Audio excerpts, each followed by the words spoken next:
Number 10. Edward Bowlin. There's a stretch of remote coastline in northern Namibia 500 miles long, and it's known for having some of the harshest and most unforgiving conditions on the planet. Death is ever present. It's littered with animal remains and dozens of decaying shipwrecks that lost the battle against the elements, which is why it's called the Skeleton Coast. Over the last several hundred years, more than 500 ships have wrecked in thick fog, rough seas, unpredictable currents, and heavy winds. Sailors who survived and managed to reach land often died of thirst in the scorching desert heat. One of the most famous shipwrecks along the Skeleton Coast is the Edward Bowlin, a 310-foot-long cargo ship that became trapped in fog and ran aground in 1909. The desert encroached upon the shoreline over the following years, leaving the ship partially buried in the sand. Today, it sits over 1,000 feet away from the water, near two other wrecks, the Otavi and the MV Dunedin Star. The MV Dunedin Star was a cargo ship that ran aground in 1942, and the Otavi foundered and sank in 1945. Some of the ships along the Skeleton Coast are even older, dating as far back as the 16th century. The scattered wrecks are a haunting reminder of how disaster and death define the entire region. Number 9. Dimitrios. There's a rusting cargo ship sitting along the shoreline a few miles from the Greek town of Githio. It's known as the Dimitrios. The 220-foot-long vessel was built in Denmark in 1950. There are conflicting stories about how it ended up abandoned on the beach at Valtaki. According to one rumor, the ship was used for smuggling cigarettes between Turkey and Italy. Authorities seized it at Githio and supposedly released it from the port on purpose, treating it as if it wasn't their problem. Then someone set it on fire to hide evidence of its involvement in illicit trade. A more vague story describes the Dimitrios as a ghost ship of unknown origin. A book written by the former honorary chief of the Hellenic Coast Guard, Vice Admiral Christos Ntounis, claims that the ship made an emergency docking in 1980 because the captain had a serious illness that he needed treatment for. Several things went wrong after that. The ship started having engine problems, and the crew ran into financial and insurance issues. Then they were all fired. Over the next several months, the Dimitrios continued to deteriorate. Water got into the hull, causing it to list. The ship was declared dangerous, and port authorities asked the owners to move it. They didn't respond for several months, and bad weather stranded the vessel at its current site. There were no attempts to salvage it. Number 8. Bessie White. Violent storms are known to make ships disappear, but sometimes they make long-forgotten vessels reappear after getting lost beneath the sand and waves. A Canadian coal schooner called the Bessie White is one such example. The ship encountered heavy fog and ran aground near Fire Island in New York State in either 1919 or 1922, according to conflicting historical records. It quickly began to take on water, and the crew escaped on lifeboats. Thankfully, they all survived, and only one person was injured. But the Bessie White and the coal it was carrying were a total loss. Anything salvageable was removed from the wreck over the following weeks. The rest of the ship was eventually swept out to sea. When Hurricane Sandy battered the region in 2012, a large part of what's believed to be the ship's wooden hull was exposed. It had become buried along the shore and forgotten about until the storm caused it to resurface. Since then, the hull has been covered and uncovered and is often at least partially visible.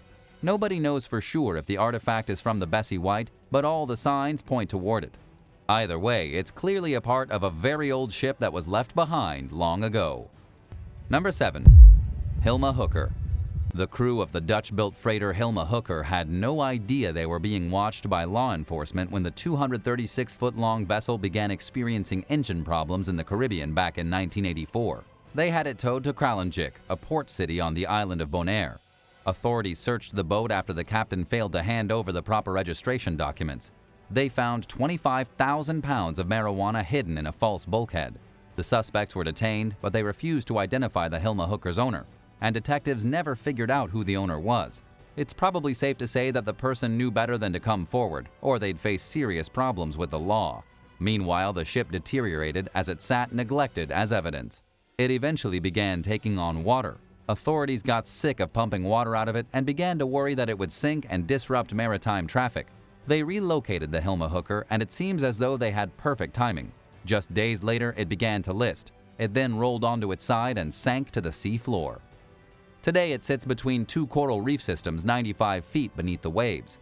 Most of the interior is off limits to divers, but the wreck is nevertheless one of the most popular Caribbean diving sites due to the water's crystal clear visibility. Number 6. Kodiak Queen.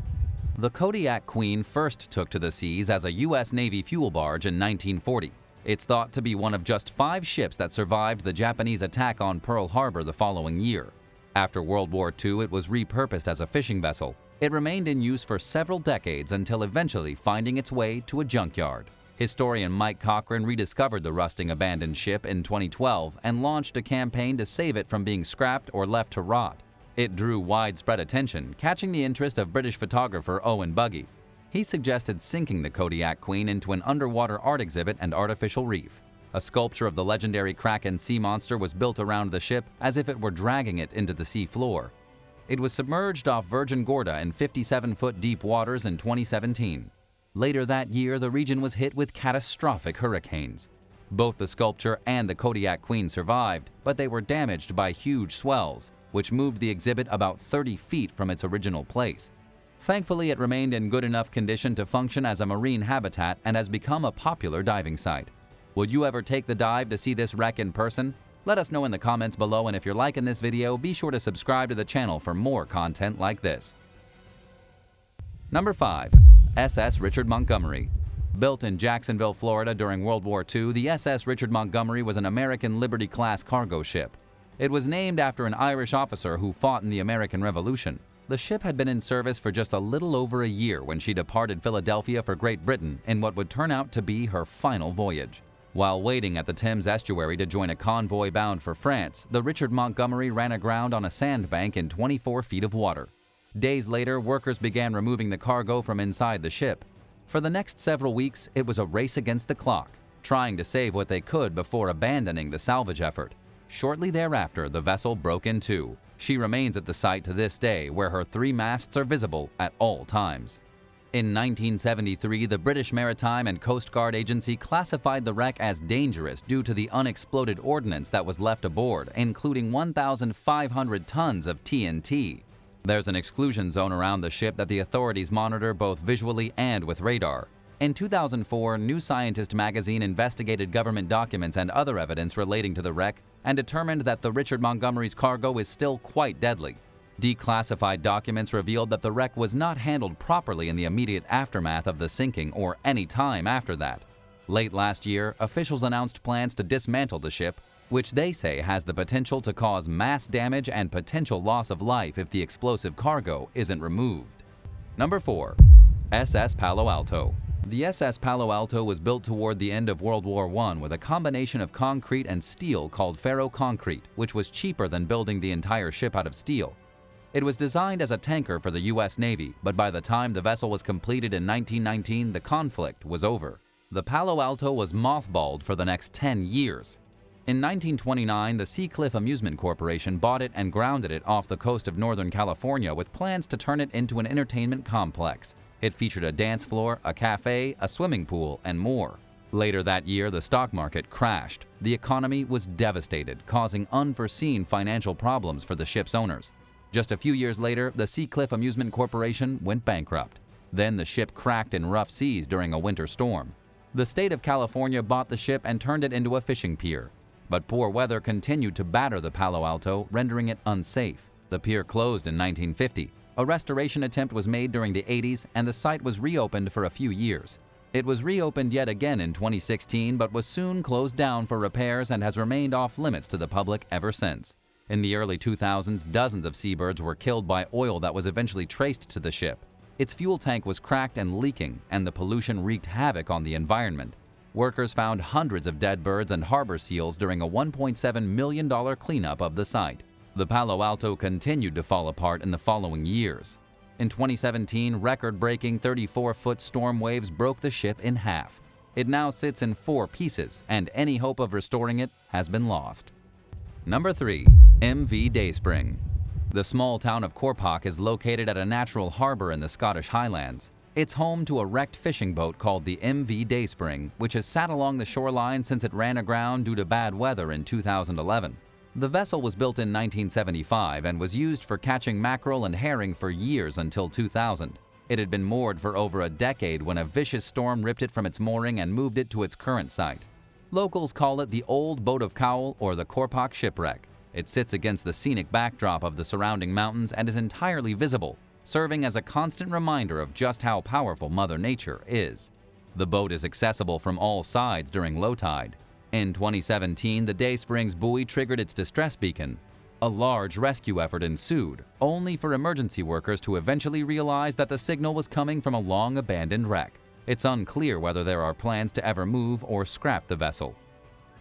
Number 2. Peter Eardale. Peter Eardale was a businessman from London who lived during the 19th century. In 1890, he had a 4-masted sailing vessel built in England and named it after himself. It eventually made its way over to North America. The Peter Eardale was nearing the end of a journey from Mexico to Portland, Oregon in 1906 when it encountered thick fog, strong gusts, and a rising tide at the mouth of the Columbia River, which is notoriously difficult to navigate. Its captain, H. Lawrence, tried to steer the boat away from the shore, but it was no match for the rough seas and powerful winds. It ran aground with 27 passengers aboard, including 2 stowaways who had snuck onto the vessel. A lifeboat came to the scene and rescued everyone, who managed to escape without any injuries. H. Lawrence and the rest of the crew were absolved of any blame for the incident following an investigation, and they were commended for the way they handled the situation. There was very little damage to the hull, and plans were made to retrieve it, but bad weather kept delaying the salvage effort. In the meantime, the boat's condition worsened. Soon enough, the Peter Eardale began to list and got stuck in the sand as it languished at the crash site. In 1917, someone bought the salvaging rights, but they never did anything with the stranded vessel. It's still there to this day. Time and the elements have turned it into a shell of its former self, leaving just the bow and a few ribs and masts that will eventually probably get washed away completely. Number 1. SS Thistlegorm. The British merchant navy ship SS Thistlegorm only completed 3 successful voyages before she went down in the Red Sea during World War II. She was sunk by German bombers the year after she was built. The Thistlegorm spent her short-lived career transporting steel rails, aircraft parts, grain, and rum between the US, Argentina, and the West Indies. She embarked on her final voyage in 1941, leaving Glasgow, Scotland for Alexandria, Egypt, with cargo consisting of motorcycles, armored vehicles, trucks, guns, ammo, radio equipment, aircraft and railway parts, and 2 train locomotives. When the 420-foot-long ship reached the Suez Canal, there was an accident blocking the waterway. The captain had no choice but to dock the vessel off the Egyptian coast. Suspecting that the Allies were trying to enter Egypt, the Nazis dispatched a pair of bombers with orders to find and destroy the ship. 2 bombs struck the Thistlegorm, causing some of the ammunition on board to explode. 9 people died in the attack.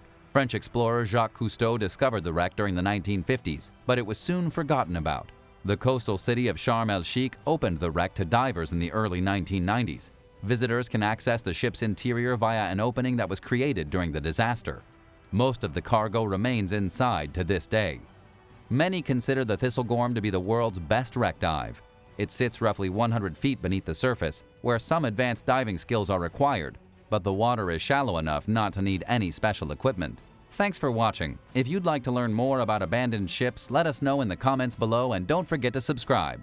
We'll see you next time for more amazing videos right here on American Eye.